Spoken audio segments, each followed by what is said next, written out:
사람은 자랑을 해야만 하는 본성을 가지고 있다라고 하는 말이 있습니다. 혹자는 또는 현자는 말하기를 사람이 세상을 살면서 자랑해야 하지 말아야 될 것 5가지를 그렇게 집어서 얘기한 것을 제가 기억하고 있는데요. 첫째는 뭐냐면 돈 자랑을 하지 마라 라고 하는 것입니다.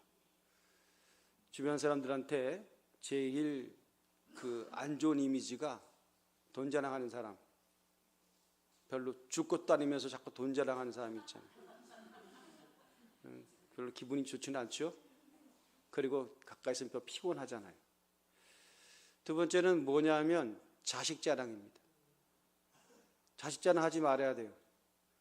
그거 왜 해야 되지 말라는 것은 다 알고 있어요. 자식 자랑하면 여러분 표정 관리하면 듣기는 좋아도 썩 좋지는 않잖아요. 입장 밖으로 생각을 해보면 그렇다는 거예요. 그 다음에 책 많이 읽었다고 자랑하지 마라 라고 하는 겁니다. 여러분 책을 많이 읽은 거하고 진짜 지혜 있는 거하고는 달라요. 그죠? 그것이 자기 의가 되고 자기 지식의 척도를 알아주기 위한 것이라고 한다면 그닥 그렇게 책을 많이 읽는 거하고 책 많이 읽었다는 걸 자랑하는 건 다르겠죠. 또는 자기의 그 운을 자랑하는 사람이 있어요. 야, 나는 뭘 해도 잘해. 운 자랑하는 사람이 있어요. 그죠? 뭐 그것도 사실은 뭐 자랑에 속할 수 있지만 자랑한다는 얘기는 그것에 대한 열등감 있는 사람이 있는 거기 때문에 그닥 그것도 권면사항이 아니에요. 또 우리가 자랑하지 말할 것이 있는데 그것은 내가 음식 자랑해. 내가 좋은 음식 비싼 거 먹어봤어? 그런 거죠. 그거 하지 말아야 한다는 거예요. 왜냐하면 그것이 자기의 신분이고 자기의 위치고 뭐 이런 거기 때문에 내가 뭘 먹었다는 것은 자기 잘났다는 얘기잖아요. 너 김치 먹어봤어? 그런 얘기 안 하잖아요. 그러니까 그러면 제가 이 5가지 얘기를 했는데 그러면 우리 인생 속에 다 자랑의 범주가 여기 포함되어 있는 거지 이것 빼고 자랑할 게 뭐 있어요. 물론 이 성도님들은 예수님 자랑 할렐루야, 교회 자랑 할렐루야, 목사님 자랑 할 줄 믿습니다. 안 믿겨. 그거 정말 이거 외에는 5가지 외에 뭐 자랑할 게 뭐 있어요. 그러면 내가 죽으란 얘기인가? 자랑도 못하고. 왜죠? 사람의 자랑이라고 하는 충동, 또 자랑이라는 본성이 채워져야 존재의 의미를 느끼고 그것이 삶의 기운이 되기 때문에 이거 빼놓으면 살아도 산 것이 아닌 그런 허무한 인생으로 사람이 생각할 수도 있다라고 하는 것입니다. 여러분 요즘 뜨고 있는 여러분 계속 인터넷에 또는 TV에 나오는 제가 지난주에도 한번 언급한 우리 김창옥 교수가 뜨고 있잖아요. 근데 그 사람 얘기를 몇 번 계속 듣다 보면 딱 결론이 내더라고요. 그 사람의 핵심이 뭐냐? 그 사람은 소통 전문가니까 소통 전문가잖아요. 소통을 잘한다. 여러분 소통을 잘하는 것이 정말 필요하죠. 그죠? 근데 의외로 사람들이 소통이 안 된다는 거예요. 특히 부부 간의 소통이 안 되고 자식과 부모 간의 소통도 안 될 뿐더러 어떤 조직 사회나 심지어 가장 가까이 있는 사람들조차도 소통이라는 문제에 장애가 발생한다라고 하는 부분을 캐치를 해서 어떻게 하면 소통을 잘하게 하는가 하는 대안을 우리에게 마음을 열고 듣게 하기 때문에 꽤 인기 있는 그야말로 스타 강사가 되고 있습니다. 그 사람 얘기를 들어보면 딱 그런 거예요.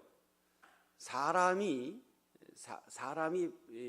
내 마음을, 내 얘기를 들어주는 것은 즉 내 얘기를 듣고 뭔가 변화가 일어난다라고 하는 것은 바른말, 지식, 정보 때문이 아니라는 거죠. 그죠? 그 사람이 말하는 화자의 태도에 의해서 사람이 변하는 거지 그 사람이 하는 바른 말, 맞는 말 때문에 필요한 말 때문에 바뀌는 건 아니라는 얘기예요. 뭐 그런 얘기 한데 하시잖아요. 우리 안에는 맞는 말을 한대. 근데 기분이 나쁘다는 거잖아요. 듣고 있으면. 그죠? 말을 그렇게 기분 나쁘게 한대잖아요. 우리 가정 얘기 아니라 일반적인 남자들이. 그런 얘기잖아요. 말을 해도 꼭 기분 나쁘게 한다는 거죠. 그러면 여자들의 입장으로는 뭐냐면 자기는 틀린 말을 한 적이 없다는 거잖아요. 이게 서로 소통의 문제죠. 그럼 뭘까? 예. 말하는 자의 태도, 감정 이런 것이 너무너무 중요한데 이런 훈련이 안 된 상태 속에서 대화를 하다 보니까 차라리 말 안 하는 게 편하다라고 하는 것으로 오랫동안 서로의 관계가 방치되어 있으면 그것이 바로 뭐예요? 행복을 느낄 수가 없다는 것이죠. 그런 것을 우리가 생각해보면, 그래서 그 반대로 얘기하면 사람은 본성 중에 뭐에 대한 욕구가 있어요? 응원과 격려라고 하는 그런 욕구가 있다는 거예요. 자, 보세요. 처음에 우리는 자랑이라고 하는 욕구가 있어요. 자랑이라는 본성이 있어요. 그와 함께 또 뭐예요? 응원과 칭찬을 받아야 된다는 욕구가 있어요. 다 있어요. 이게 없는 사람이 누가 있어요? 그러면 이게 도대체 뭐냐는 거지. 가만히 한번 생각해 보세요. 그 진짜 본질적인 문제는 뭐예요? 사람은 그만큼 내면이 허하다는 거예요. 비어있다는 거예요. 비어있기 때문에 자랑질을 하는 거고, 비어있기 때문에 자기 존재감을 인정받고 싶은 거 아니겠어요? 그러면 결국은 하나님 앞에 나온다는 게 뭘까? 라고 하는 걸 궁극적으로 한번 생각을 해보세요. 제가 늘 여러분에게 정말 그 귀에 못 박히도록 말씀을 증거한 내용 중에 하나가 뭡니까? 여러분, 이 조건, 상황이라고 하는 문제를 해결받기 위해서 하나님 앞에 나오는 경우가 허다하죠. 그런데 여러분 깊이 생각해 보면 그거는요, 복음 외에도, 다시 말하면 하나님 외에도, 진리 우리가 하는 이 교회 외에도 얼마든지 다른 종교에서 다 추구하는 것들이에요. 다 문제 해결받기 위해서 그들이 섬기는 신 앞에 나오는 거 아니겠어요? 문제 해결 아니겠어요? 상황 문제 해결 아니겠어요? 답답한 문제, 당면하는 어떤 절체절명의 문제를 자신의 힘으로 해결할 수 없음에 그들이 섬기는 신, 또는 그 신 앞에 나와 있는 그런 신과 대리한다는 그 대리자에게 여러분 복채나 내지는 어떤 것들 대가를 지불하면서 그 신을 달래서 자기에게 뭔가 좋은 운이라든지 좋은 문제 해결의 정답을 갖고 싶어하는 그런 욕구들이 팽배해 있는 것이 바로 제종교들의 특징이라고 할 수 있죠. 여러분, 근데 이 내면에 허한 사람이 이 내면으로 내면이 비어 있어 허하다고 하죠. 내면이 배고픈 사람들이 환경적으로 어려움을 당할 때, 비로소 그것이 최악의 상황을 맞이하게 된다라고 하는 겁니다. 오늘 본문은 그 히스기야 왕의 통치 기간의 한 면모를 우리에게 보여주고 있습니다. 히스기야라고 하는 분은 이름의 뜻이 여호와는 강하다는 뜻이라고 해요. 그리고 유다의 13대 왕이거든. 그 당시 정황은 뭐냐면 나라가 이스라엘은 두 개로 나눠져 있다 그랬죠. 북이스라엘과 남유다로 나눠져 있었는데 북이스라엘이 아수르라고 하는 위에 있는 큰 제국에 의해서 망했죠. 그러니까 그 위에 있는 제국이 북이스라엘을 무너뜨렸기 때문에 소위 말해서 좀 어려운 얘기로 아수르의 남하 정책에 이제 유다까지 와 있었습니다. 그래서 아수르의 남하 정책 중에 또 가장 당시에 최고의 것은 뭐냐면 유다를 점령하는 것이었어요. 그때 그 유다 왕이 히스기야였습니다. 최고의 강국 아수르의 남하 정책과 맞닥뜨려야만 됐던 여호와는 강하시다라고 하는 이름의 뜻을 가진 히스기야 왕이 당면했던 당시의 정황 속에 우리가 한번 들어가 보자고요. 여호와는 강하시다. 하나님을 신앙하는 진짜 이름의 본뜻을 갖고 있지만 여호와는 많고 많은 이름 중에 강함이라고 하는 말을 차용했었어요. 하나님에 대한 평가죠. 하나님이 꼭 강함만 있어요? 하나님은 사랑도 있고요. 하나님은 의도 있고요. 하나님은 뭐예요? 우리를 지켜 보호한다는 뜻도 계시잖아요. 근데 왜 강함이라는 뜻을 썼을까? 히스기야는 어떻게 보면 강함이라는 것에 결핍되어 있는 사람이었어요. 그래서 강함. 물론 강함을 필요로 하지 않는 왕은 없습니다. 그런데도 불구하고 그 강함을 추구해야 되는 그 왕이 지금 병이 들었어요. 그리고 그 병은 오래 못 산대요. 당시의 최고의 선지자 이사야가 하나님의 뜻을 대언하며 그대로 직언합니다. 이제 당신은 유언을 해야 됩니다. 다시 말하면 끝났다라고 하는, 이것은 결국 이게 하나님의 뜻이 바뀌는 그런 것이 아니죠. 그건 분명히 하나님의 뜻을 정확하게 말씀한 것이었습니다. 강함. 여러분 지금 러시아하고 우크라이나하고 지금 전쟁 중이에요. 그거 알고 계시죠? 잘 몰라요? 근데 언론에 등장하는 그 양국의 지도자의 모습을 보십시오. 푸틴이라고 하는 사람하고 우크라이나 대통령 제렌스키라고 하는 분이 언론에 나올 때 그 모습 속에 우리가 뭘 느껴요? 엄청난 강함을 느끼지 않아요? 굉장히 강하죠. 특히 전쟁 중에 있는 지도자는 강해야 됩니다. 지도자가 나약하면 끝입니다. 난세에 영웅이 난다 그러죠? 난세는 강한 사람이 필요한 거예요. 그 제렌스키 보세요. 원래 코미디언이었다 그러잖아요.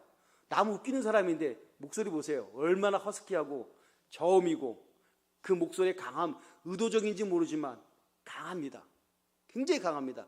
그리고 어떤 지도자 자기가 전쟁 중에 있으면 누구에게 지금 도움을 요청받아야 되는데도 불구하고 절대 고개 숙이지 않아요. 미국 가서 연설하는 거 보십시오.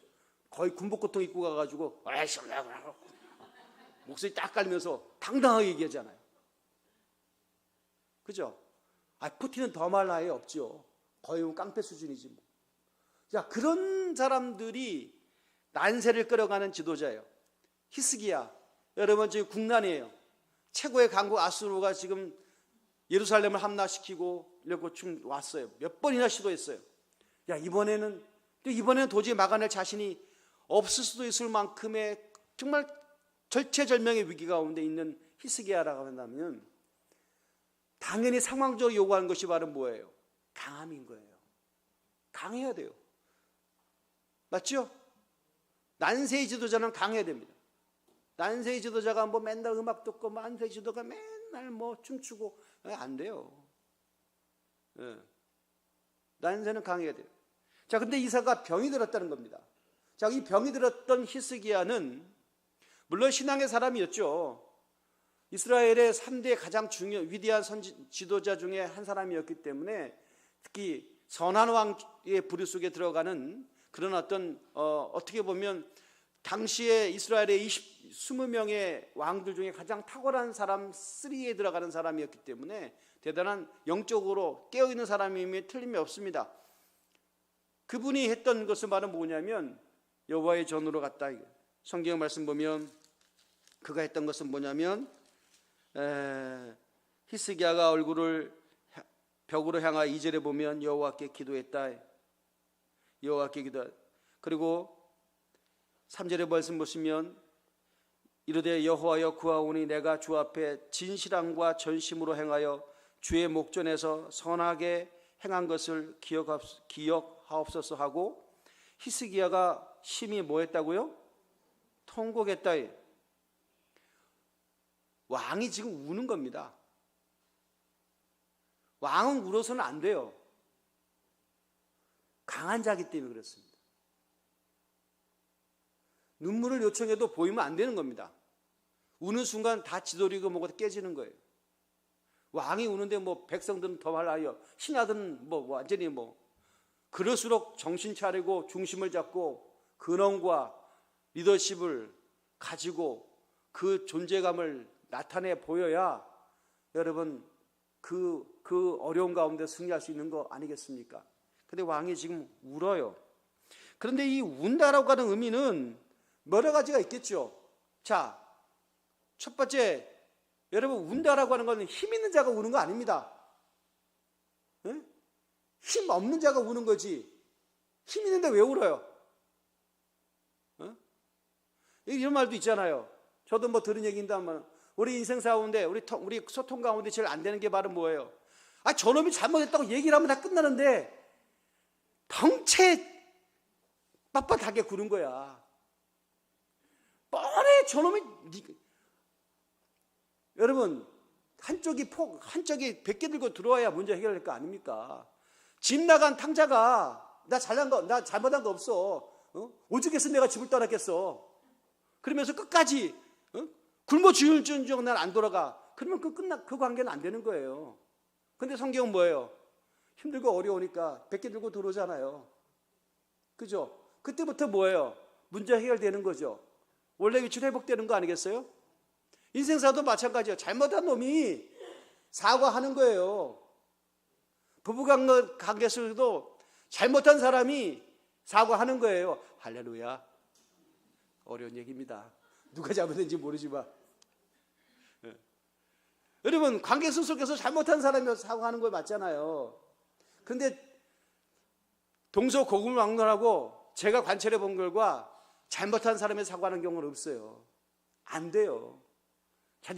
잘못했다고 법적으로 네가 잘못했어라고 법이 정해주면 할 수 없이 벌금을 묻다든가 그 형을 사는 거 외에는 잘못을 인정하지 않아요.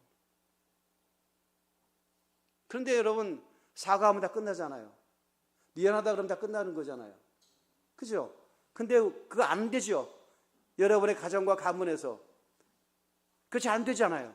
그리고 관계 속에서 잘 안 되잖아요. 누가 사과합니까? 누가 미안하다고 얘기합니까? 잘못을 한 자들은 잘못한 자가 하는 것이 아니라 뭐예요? 약한 자가 하는 것이 아니라 뭐예요? 강한 자가 하는 거라고 그러잖아요. 사과는 강한 자가 하는 거예요. 사과는 힘이 없는 자가 하는 것이 아니라 힘이 있는 자가 한다고 그래요. 다시 말하면 마음에 힘이 있는 자가 사과하는 거예요. 그죠? 마음에 힘이 있어야 사과하는 거예요. 마음에 힘이 없는 자는 사과도 안 해요. 왜냐면 우리가 왜 힘이라고 하는 게 그만큼 중요한데, 힘이 없으면 여러분 어떻게 보면 이제 하나님 앞에 나왔을 때도요, 힘이 없으니까 회개해요? 힘이 없으니까 눈물 흘려요? 물론 그래요. 하지만 꼼꼼히 한번 생각해서 완전히 하나님 앞에 떠난 자들은 회개도 안 돼요. 완전히 떠나면 안 돼요. 일말에 하나님을 찾는 어떤 영적인 어떤 마지막 불씨가 있는 자들 이어만 되기 때문에 하나님 앞에 나올 수 있는 것이고, 하나님 앞에 나오기 때문에 은혜의 연결성 속에서 우리가 말씀을 듣고 기도하고 깨져서 어떻게 되는 거예요? 회개하는 거예요. 조금이라도 힘이 있어야 회개한다는 얘기입니다. 힘 다 빠지면 끝나는 거죠. 지금 나라에 힘이 없어요. 히스기야가 당면했던 문제가 나라에 힘이 없어요. 저 아수르를 막아낼 힘이 없어요. 여러분, 나라가 힘을 잃어버리면 끝이잖아요. 대한민국이 그래도 이 지금 떵떵거린 건 좀 힘이 있다라고 하는 국민적 자긍심이 있고, 어떻든 국가적인 협의가, 어떤 심리적인 합의가 있든 간에 내가 볼 때는 엄청 위기거든요. 여러분, 우리나라 건국 이래 이처럼 위기가 없어요. 내가 볼 때는 그래요. 근데 사람들은 다 위기가 아닌 것에다 맞추되어 있는 것 같아요. 엄청 위기죠. 지금 국제적인 분들은 모두가 다 위기입니다. 우리가 당면한 위기보다 더 큰 위기가 지금 눈앞에 펼쳐져 있는 거예요. 히스기야가. 그 다음에 뭐가 힘이 없어요? 자신이 생명을 유지할 수 있는 힘이 없는 거예요. 병들었으니까. 그럼 선지자가 곧 죽는데, 하나님의 대리자가. 그러면 힘이 없는 거지. 그죠? 기도할 힘이 어디 있어요? 힘이 없는데. 그럼에도 불구하고 히스기야가 지금 하나님 앞에 기도한다는 겁니다. 얼굴을 벽을 향하여 아무것도 안 보고 아무것도 끊어버리고 하나님 앞에 오로지 집중하면서, 그리고 가장 겸손한 모습으로, 그리고 뭐예요? 가장 하나님 앞에 외롭고, 그리고 하나님 앞에 가장 고독한 시간을 보낼지언정 어떤 정보도, 그리고 어떤 흐름도 다 끊어버리고 하나님 앞에 가장 낮은 자의 모습, 가장 정직하고 벌거벗고 겸손하고 투명한 모습으로 서겠다라고 하는 그런 뜻입니다. 기도하는 겁니다. 힘이 없는 자의 기도였어요. 그럼에도 불구하고 그가 진짜 힘이 없었느냐? 아니지.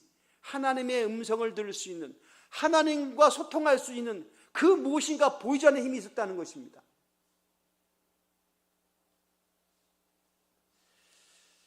하나님의 응답입니다. 5절의 말씀 보십시오. 이제 그 기도가 끝난 다음에 이사야가 히스기야에게 하나님의 응답을 대언해 줍니다. 전달해 줍니다. 이렇게 얘기합니다. 하나님께서 이사야에게 말한 내용이죠. 히스기야에게 전하는 얘기예요. 너는 가서 히스기야에게 이르기를 내 조상 다윗의 하나님 여호와께서 이같이 말씀하시기를 내가 내 기도를 들었고 내 눈물을 보았노라.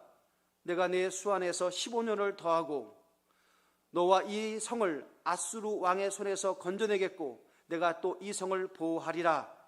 할렐루야. 내 기도를 들었고 내 눈물을 보았다라고 하나님께서 말씀하신 것입니다. 너의 눈물을 보았다. 그 눈물 속에는 자신의 나약함을 인정하는 겸손함, 그리고 그 눈물 속에는 하나님만 의지하는 신실함, 그리고 그 눈물 속에는 자기의 허한 정체가 무엇인지 아는 자기 그 심령의 빈털터리의 수준을 정확하게 하나님 앞에 알았다라고 하는, 그리고 그것을 채워줄 수밖에 없는 하나님의 마음이 포함됐다라고 하는 것입니다.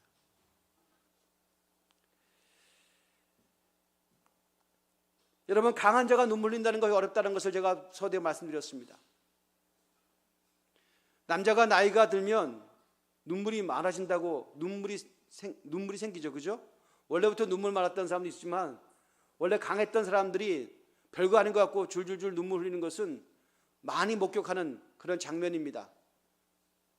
그죠? 별거 아닌 것 같고 그냥 여자들이 볼 때 그러죠. 저거 왜 눈물 나는데 남자들이 줄줄 흘고 보면 막 웃잖아요. 저 갖고 왜 남자들이 나이가 들면 눈물이 많아지고 눈물을 흘립니까? 여러분, 원래는 안 그랬는데 변했다는 거잖아요. 왜죠? 그 눈물을 담아내는, 눈물을 흘리지 말아야 되는 강함의 뚝이라고 하는 것을 쌓고 살았어요. 너는 강해야 된다라고 하는 것들을 우리가 주입당하면서 살아왔다라고 하는 것입니다. 그래서 그 강함으로 자기를 유지했어요. 관계를 만들었고 자기가 보호해야 될 울타리를 만들었어요. 그런데 어떻게 됩니까? 그 점점 자기가 담아야 될 물의 수위가 점점 많아지면 많아질수록 그 뚝에 받는 압력이 강한 것처럼 우리가 지켜야 될 것들이 많아짐으로 인하여 우리가 버텨야 될 그 인내, 감이란 뚝이 조금씩 약해지고 세워진다라고 하는 것이죠. 그래서 어느 시점이 되어지면, 그게 지금 눈물이 많아진다라고 하는 것은 뭐예요? 점점 그 뚝이 지금 새고 있다는 것입니다. 어느 결정적이 되어지면 완전 와르르 그 뚝이 무너지겠죠. 강함을 요청받는 시대에 눈물이라고 하는 것은 최고의 약점이 될 수 있습니다. 그런데 오늘 하나님 앞에서 우리가 어떤 것인가? 여러분, 하나님 앞에서도 우리가 강할 필요가 전혀 없잖아요. 그럼에도 불구하고 우리는 왠지 모르지만 사람 앞에서는 약한데 하나님 앞에서는 강한 자들이 있어요. 이 반대가 되어야 되는데, 사람 앞에서는 강하고 하나님 앞에서는 약해야 되는데, 이 거꾸로 되는 사람들이 간혹가다 있을 수 있죠. 그죠? 왜 이렇게 하나님 앞에 강하지? 나는 원래 은혜를 몰라. 나는 원래 표현하지 않잖아. 나는 원래 눈물도 없어. 그래. 에이, 무슨 기도하다가 울어. 에이, 청승맞게. 그런 분도 있을 수 있어요. 근데 여러분, 참 비밀인데, 은혜를 받으면 하나님께서 하나님 앞에 심지어 통곡의 수준까지 끌어간다는 사실을 우리가 생각하고 깨달아집니다. 왜 그럴까? 성경 그것을 은혜라고 얘기하고 있죠. 은혜를 받으면 하나님 앞에 눈물이 생깁니다. 왜냐하면 하나님께서 우리에게 응답을 주실 때 보세요. 히스기야가 막 기도를 하는데 기도를 하는데 갑작스럽게 막 불이 임해가지고 막 몸이 뜨거워지기 시작하면서 막 자기가 봐도 분명히 몸이 낫는 것 같아. 할렐루야. 그리고 막 기도를 하는데 막 신하가 뛰어들어서 왕이시여, 적군이 지금 우리 아군의 문무 장군에 의해서 지금 박살나고 지금 도망가고 있습니다라고 하는 막 낭보가 들려오고, 그러면 아주 멋질 것 같아요. 근데 여러분, 이 시간차를 보십시오. 그것이 아니고 이 하나님의 문제 해결의 이 수술을 보십시오. 상황의 문제 때문에 눈물을 흘릴 수밖에 없는 처지에 몰려간 것 같았으나, 그러나 응답이라고 하는 것을 가만히 보십시오. 그 상황의 문제를 해결하시고 히스기야를 회복시킨 것이 아니라 히스기야의 눈물 때문에, 다시 말하면 그 심령의 허함이라고 하는 것이 자기의 본질적인 자기 정체의 심령의 정체를 깨달아지고 난 이후에 문제가 해결되더라는 것입니다. 우리는 자꾸 이걸 거꾸로 생각하는 거예요. 하나님, 이 문제를 해결해 주시면 내가 헌신하겠다는 거예요. 하나님, 이 사업을 잘 되게 하시면 내가 그런 말을 할 수 있잖아요. 내가 사업을 안 해봐서 모르겠어요. 근데 우리가 흔히들 하는 말이에요. 하나님, 건강 주시면 내가 주를 위해서 봉사하겠다는 겁니다. 그 전까지는 아니야. 왜? 나 못 움직이잖아. 내가 헌신하고 싶으면 나 돈이 없잖아. 내가 뭔가 빵빵하게 하는데 권력이 없잖아. 주시면 주를 위해 쓰겠다는 거예요. 새빨간 거짓말입니다. 그런 사람 없어요. 그 약속 지킨 사람도 없어요. 여러분, 그 말에 속지 마십시오. 여러분 스스로도 속지 마십시오. 주시면 하겠다고요? 하나님이 한두 번 속아왔습니까? 창조 이후에? 하나님은 안 속으셔요. 그런 약속받은 그런 우리의 거래에 안 속으신다고요. 헌신은 언제 해요? 힘없는 자가 하는 거예요. 헌신은 누가 해요? 가난한 자가 하는 거예요. 부자가 하지 않아요. 기도는 누가 해요? 건강한 자가 안 해요. 병든 자가 해요. 근데 거긴 진실함이 있고 간절함이 있어요. 그래서 어떻게 은혜를 받아요? 하나님을 깊이 만나요. 회개는 누가 해요? 죄인이 해야 되는데, 희한한 건 누가 봐도 죄인인 사람은 회개하지 않더라고요. 저 사람이 뭐 회개할 거 있나? 하는 사람이 하나님에 엎드리고 깨지고 부서지더라고요. 여러분, 이 모습은 어떻게 생각하십니까? 그래서 이게 지금 주님께서는 뭐예요? 계속해서 우리 자신을 들여다보게 하시는 거예요. 나를 보게 하시는 거예요. 네가 비어있잖아. 네가 비어있잖아. 그 빈자리에 여러분, 그 빈자리가 여러분 다른 걸로 채워지지가 않습니다. 우리가 생각하는 우리가 성공의 기준이라는 것들로 채워질 것 같죠. 그거 있어도 채워지지가 않고 설명이 안 돼요. 그 궁극적인 목마름은 해결이 안 되는 거예요. 진리를 만나기 전까지는. 할렐루야. 은혜로 채우기 전까지는 절대로 우리에게 자족함이 없어요. 그래서 여러분, 은혜를 받아야 되는 겁니다. 여러분, 화가가 물감을 아껴보십시오. 그 화가도 아닙니다. 지가 먹고 살 게 없어도 당장 배 골마도 작품을 위해서는 과감하게 물감을 써야 되는 거예요. 근데 어떤 사람은 나 돈이 없기 때문에 물감 아낀다고 사사살 치네. 그러면 뭐해? 결정적인 순간에 하나님에 나온 자는 여러분, 꿈의 물감을 사용하셔야 됩니다. 소망의 물감을 사용하셔야 됩니다. 할렐루야. 기도의 물감을 사용하셔야 된다는 거예요. 주의 전에 나올 수 없는데 힘들어서, 그러면 뭐예요? 끝인 거지.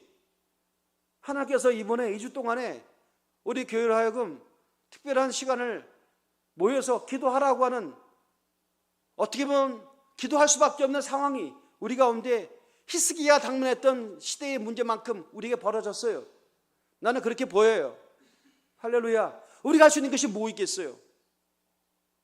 일상적인 루틴의 삶, 그거 한번 내려놓고, 자, 히스기야가 지금 궁전에서 신하들과 만나서 수기하고 국방 문제, 경제 문제 해결하기 위해서 대안을 요구하고 했습니까? 그거 다 해봐도 안 된다는 거지. 그거 해서 됐었으면 지금 나라가 풍전등화가 됐겠습니까? 안 되니까. 내 문제를 세상의 병이 고칠 수 있을 것 같았으면 어이를 들라 또 무슨 약을 구하기 위해서 백방으로 돌아다니는 그런 노력을 했을 거. 그거 안 되니까 모든 것을 다 끊어버리고 하나님만 바라보며 기도한다라고 하는 결연한 의지를 나타낸 거 아니겠습니까? 이 주간의 기도 시간에 여러분들이 한번 최선을 다하는, 그리고 집중하는, 때로는 그것이 순종이라고 한다면 옳거니 내가 이 부분 속에서 뒤치지 않겠다라고 하는 거룩한 결단이 있기를 주의 이름으로 축원드립니다. 또 저 소리네. 그러지, 또 저 소리네라고 생각하는 사람들은 그냥 그 자리를 지키세요. 괜찮아요. 그대의 문제는 아직까지 히스기야의 문제가 아니기 때문에. 그렇지만 하나님께서 보실 때 내가 내 눈물과 기도를 보았다. 그러기 때문에 너는 살아나고 아수르가 물러가는 그런 하나님만이 할 수 있는 것들을 해결하기 원한다고 한다면, 기도하는 가운데 내가 얼마나 비어있고, 내가 얼마나 심령에 빈털터리고, 내가 얼마나 하나님 말씀에 무지했으며, 그리고 얼마나 내가 영적으로 교만했으며, 하나님을 의지하지 않고 나의 인간적인 방법으로 숙달된 방법으로 살아왔는지를 철저히 깨달은다고 한다면 우리에게 주신 유일한 대안의 시간인 줄 믿습니다. 할렐루야. 그런 시간이 되기를 주님으로 축원드립니다. 물론 우리가 늘 기도했던 것처럼 교회가 공동의회라고 하는 너무나 중요한 그런 행사를 앞두고 있어요. 여러분도 기도하는 것처럼 저도 기도하고 있고 다 기도해요. 그러나 생각을 해봤어요. 하나님께서 세우시는 것이기 때문에 하나님의 뜻에 순종한다라고 하는 것이 아우러져서 이 기도 시간에 그것이 기도 제목으로 들어와 있다고 한다면 하나님 또한 기뻐하실 거라 믿습니다. 아버지 영광이 드러날 수 있는 놀라운 하나님의 성회가 되기를 원하며, 그리고 새벽에도 기도하고 밤에도 기도하는 이 주간 저는 너무 행복해요. 너무 행복해요. 목회를 하면서 이것만큼 행복할 때가 없어요. 왜? 하나님 앞에 집중하는 것이 가장 저에게 행복이더라고요. 하나님 앞에 집중할 때야 비로소 뭐예요? 나머지 것을 다 상대화시킬 수 있더라고요. 그렇지 않고는 저도 팡판이 깨져요. 뭐 먹고 살고, 노후 준비는 어떻게 하고, 이 문제를 어떻게 해야 하죠? 이 문제가 막 파고처럼 밀려 들어와요. 걱정이 걱정을 만들고, 그리고 근심의 수레를 끌고, 그리고 뭐예요? 피폐한 심령의 현실의 문제 앞에 정말 불쌍히 있는 제 모습만 발견하는 그런 허탈한 뿐이더라고요. 은혜 많이 받으면 나머지 것은 다 나중에 보면 다 해결되는 문제예요. 할렐루야. 그런 복이 임하기를 주의 이름으로 축원드립니다. 나는 목사님 그 정도까지는 아니에요. 그 정도까지는 괜찮아요. 위기 아니라는 분들은 그냥 집에 계시고, 하나님만이 하실 수 있다라고 하는 믿음이 생겨 있는 분들은 이번 성회에 참석하셔서 은혜가 임하는 복된 자리가 되기를 주의 이름으로 축원드립니다. 우리 한번 기도를 하는데, 주님, 이번에 성회 기간에 여호와께서 히스기야를 보시고 내가 너 기도를 들었고 눈물을 보았다라고 하는 하나님의 음성을 듣기를 소망합니다. 복 주시옵소서.